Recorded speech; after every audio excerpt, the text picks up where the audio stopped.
this process was initiated, now almost 2 years ago, and went through a fairly rigorous set of steps, including a very systematic literature review that identified hundreds, if not thousands, of papers that then had to be kind of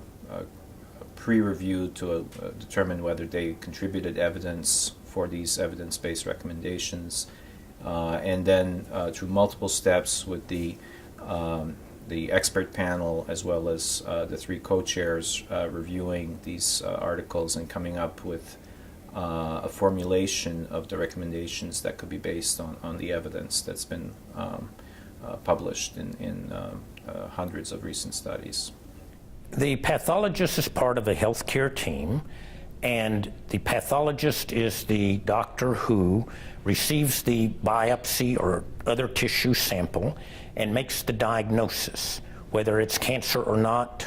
what type of cancer, and other features about the cancer that may be important to the patient's prognosis or outcome and their treatment.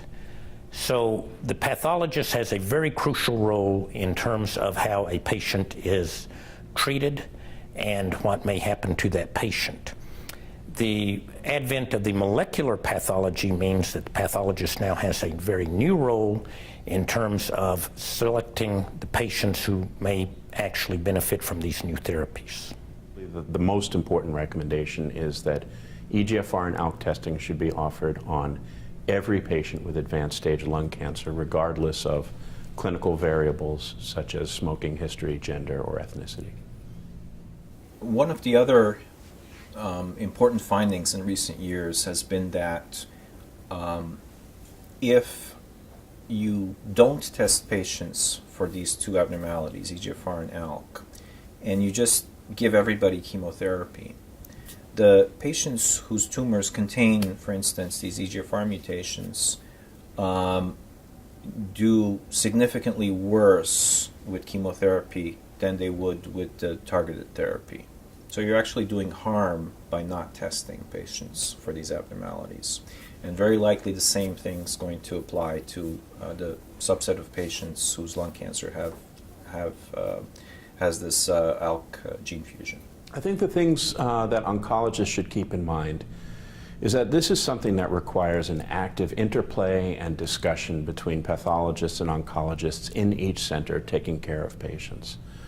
That the oncologists need to know what kinds of molecular tests are done, what the strengths and limitations are, and they need to engage the pathologist in a conversation about which tests to use and when to use it. We have made recommendations where data was extremely clear about what should be done, but we left a number of issues up to the institutions caring for the patient to make a decision in their best interests. And that should be done prospectively on an institution-wide basis, not managed case by case. Lung cancer is the #1 cancer killer in the United States and in the world. For the first time, we now have a therapy to offer to patients that can prolong their survival, that involves molecular targeted therapy, and therefore this promise of improved survival is something that is very exciting for the patients and their doctors, their families, and will hopefully have a big impact eventually on lung cancer itself.